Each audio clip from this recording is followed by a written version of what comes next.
요한계시록 1장 19절 20절 말씀을 함께 보겠습니다.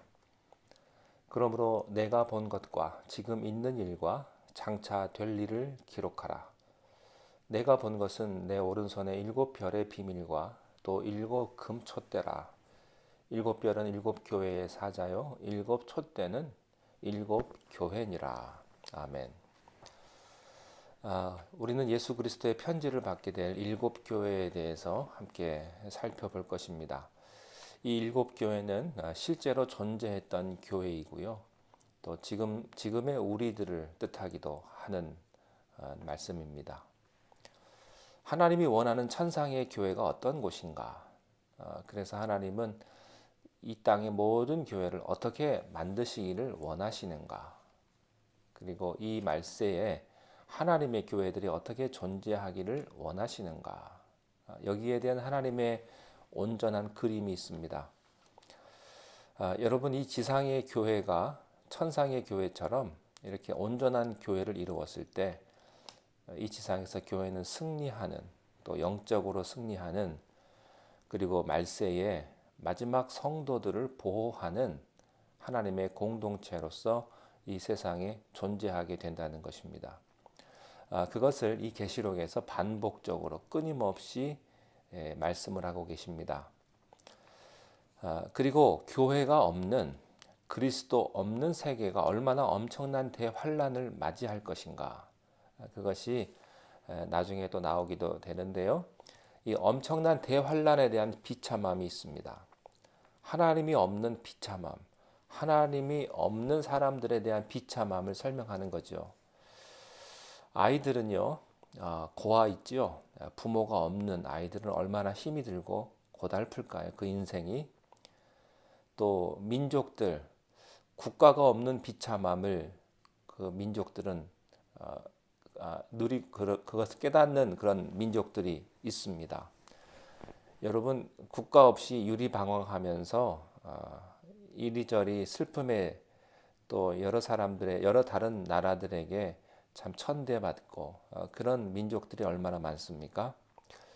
여러분들이 아시는 그 대표적인 민족 중에 하나가 멍입니다. 베트남 지역의 한 부족인데, 베트남 전쟁 때 미국을 많이 도와주긴 했습니다만, 베트남 전쟁에서 미국이 패망한 다음에 이 멍들이 많이 미국으로 들어왔습니다. 지금도 그 멍은 국가 없는 비참함 속에서 살아가고 있죠. 마찬가지입니다. 여러분, 교회가 없으면 그리스도인들이 세상에서 참 비참할 수밖에 없습니다. 그러므로 우리는 예수 그리스도와 교회의 아름다운 모습을 배워야 될 줄로 압니다. 교회란 무엇입니까? 어떤 건물이나 또 교파나 제도가 아닙니다. 교회는 바로 여러분입니다. 교회는 그리스도인들이 교회입니다. 두 가지가 있죠. 나 개인적으로도 교회요, 또 집단적으로도 교회입니다. 그러므로 그리스도인이라는 교회가 세상에서 어떤 형태로 나타나야 하는가 하는 것이죠. 그러나 유감스럽게도 요즘 교회는 조직이라는 형태로, 교파라는 형태로 나타납니다. 세상에서 제일 높은 당은요, 교회와 교회의 당이에요. 치열합니다. 교인 쟁탈전, 다른 교인 뺏어 가지고 오는데, 여러분, 교파가 얼마나 또 벽이 높습니까? 그리스도인과 그리스도인 사이에 얼마나 벽이 높습니까? 다 뭐 아멘하고 할렐루야 하고 웃지만 사실은 하나가 아니죠. 갈등이 있고, 미워하고 시기하고, 또 경쟁하고, 참 이게 교회인가? 이게 교회라는 집단인가? 그런 생각이 들 때도 있습니다. 바로 7교회의 모습과 똑같은 것입니다. 여기 7교회에 대해서 예수님께서 편지를 보내주셨는데, 그 7교회는 그 당시 사도 요한이 살던 그 당시에 실존했던 교회들입니다. 그런데 이 교회는 그 당시 교회만을 의미하지 않습니다. 오늘날 우리 교회와도 연관이 있습니다. 이 메시지는 바로 오늘 우리에게 주는 메시지요.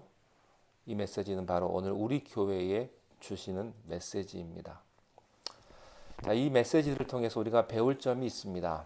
그것은 천상의 교회는 영원하고 완전하지만 이 땅의 교회는 불완전하고 영원하지 않다는 것입니다. 어떤 교회는요, 주님을 닮아가는 천상의 교회를 닮아가는 그런 교회가 있습니다. 뭐 꼭 큰 교회에 있는 것은 아닙니다. 두세 사람이 내 이름으로 모인 교회도 아름다운 하나님의 교회가 완벽하게 지상에서 존재할 수도 있지요. 교회가 바로 서지 못하기에 세상도 마찬가지입니다.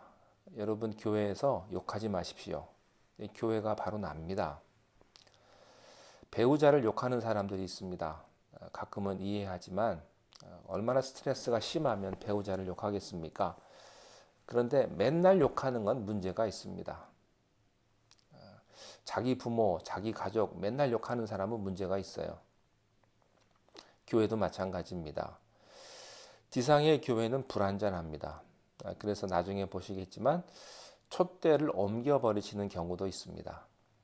교회가 하나님의 군대로서 마귀와 세상과 싸우는 역할을 해야 되는데 반대로 교회가 초토화가 되고 시험에 들고 그 교회가 싸우고 그 교회가 더러워지고 치사해지고 서로 명예다툼하고 당을 짓고 이렇게 타락할 수가 있겠는가?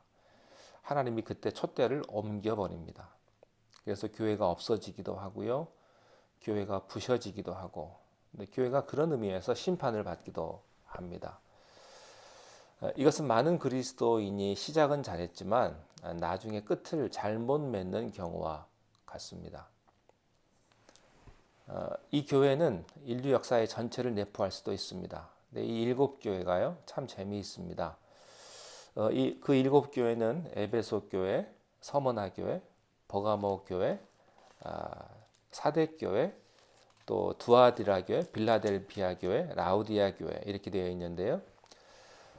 에베소 교회는 주후 100년까지 그리스도와 사도 시대의 모습으로 나타납니다. 그 다음에 서머나 교회는 313년에 콘스탄틴 대제가 기독교를 공인할 때까지 10명의 황제가 지배했던 그 당시의 교회를 상징합니다. 그리고 버가모 교회는 황제 시대 후에 590년까지를 상징을 합니다. 두아디라 교회는 590년부터 1517년 종교개혁 이전까지 그 시대를 상징하고요. 사대 교회는 그 후부터 17세기까지의 교회를 상징합니다. 또 빌라델피아 교회는 18세기와 19세기 교회를 상징하고 그리고 라우디게아 교회는 20세기 이후의 교회를 상징을 합니다. 그래서 이 일곱 교회가 인류 역사의 전 과정을 설명하고 있습니다. 그러나 또 이것을 극단적으로 또 믿으면 안 됩니다. 또 이런 시각도 필요한 것이죠. 특별히 라우디게아 교회는요, 현대 교회와 아주 유사한 모습을 가지고 있는 것을 발견합니다. 이 일곱 교회에 보내주시는 편지에는 일정한 형태가 있습니다. 첫 번째는 어느 사자에게 편지하기를 이런 형태로 시작합니다. 그리고 두 번째는 그 교회마다 주님의 모습이 다릅니다. 이 교회는 이런 모습의 주님이 보이고요. 또 저 교회는 저런 모습의 주님이 보인다는 것입니다. 우리 주님은 입체적입니다. 전체적입니다. 그러므로 주님의 모습이 우리에게 보여질 때 각각 각자에게 강조점이 다르게 나타납니다. 그 사람에게 필요한 만큼 주님이 그렇게 보이십니다. 악한 사람에게 나타나는 주님의 모습, 선한 사람에게 나타나는 주님의 모습, 7번 주님의 모습을 다 각기 보여주고 있습니다. 그리고 예수님께서 그 교회를 만날 때 이렇게 표현했어요. 내가 알거니와 주님이 아신다 그런 표현을 쓰십니다. 주님은 우리를 너무나 잘 알고 계신다는 겁니다. 그것은 7번 똑같은 패턴으로 말하십니다. 내가 알거니와 그렇게 말씀하시면서 첫째 칭찬을 해주십니다. 그 교회의 좋은 점을 얘기해 주십니다. 두 번째는 내가 알거니와 책망을 하십니다. 책망. 그리고 그 교회가 회개할 점을 꼭 가르쳐 주십니다. 이것을 회개하라. 회개하지 못할 때는 심판이 있을 것이다. 그리고 그 다음엔 회개하면 이런 축복이 올 것이다. 이렇게 말씀을 하시고요. 그 회개를 하면 이기는 자다라는 표현으로 똑같이 7번을 씁니다. 이기는 자에게는, 이기는 그에게는 이렇게 표현을 하십니다. 그리고 마지막으로 귀 있는 자는 성령이 교회에게 하시는 말씀을 들을지어다. 이렇게 해서 한 교회에 주는 메시지가 이런 형식으로 전부 전달이 됩니다. 다음 주에는 첫 번째 교회인 에베소 교회에 대한 말씀을 함께 나누겠습니다. 여러분, 우리들에게 주시는 하나님의 말씀이 있습니다. 우리를 향하신 하나님의 뜻이 있습니다. 그 뜻을 우리가 헤아릴 줄 알아야 될 줄로 믿습니다. 깨닫고 주님 말씀대로 순종하시는 참된 복이, 축복이 여러분 모두에게 함께 하시기를 바랍니다. 기도하겠습니다. 하나님, 우리에게 책망이 있으면 책망하시고, 또 회개하지 못한 것 있으면 다 회개할 수 있는 그런 마음도 허락하여 주시옵소서. 그리하여 하나님의 참된 축복을 경험하게 하시고 하늘에서부터 내려오는 참된 평강의 은혜가 우리 모두에게 있게 하여 주옵소서. 예수님 이름으로 기도하옵나이다. 아멘.